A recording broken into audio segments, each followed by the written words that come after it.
Friends అందరికి stock అయితే వచ్చింది. ఈ స్టాక్ అనేది తీసుకురండి. ఓపెన్ చేద్దామా ఇప్పుడే? తర్వాత లైవ్ ఓపెన్ ఏమొద్దు, లైవ్లో ఓపెన్ చేద్దాంలే. కొంచెం అయితే ఇగో ఓపెన్ అయితే చేస్తున్నా, చూద్దాము. లైవ్లో ఓపెన్ చేద్దామంటే కుదరదు అనేసి లేట్ అయితే. స్టాక్ అయితే వచ్చేసింది ఫ్రెండ్స్, ఫుల్గా వచ్చేసింది.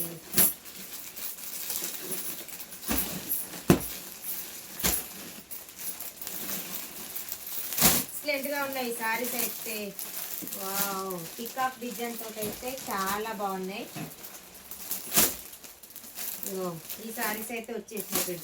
మీకు ఇందులో ఏ కలర్ నచ్చినా స్క్రీన్ షాట్ తీసి వాట్సాప్ మెసేజ్. దీంట్లో అయితే 2 కలర్స్ మాత్రమే ఉన్నాయి, గ్రీన్, పింక్. ఇగో పికాక్లో కూడా వచ్చేసినాయి. దీంట్లో కూడా కలర్స్ అయితే 6 కలర్స్ ఉన్నాయండి. ఓకేనా మరి, బాయ్.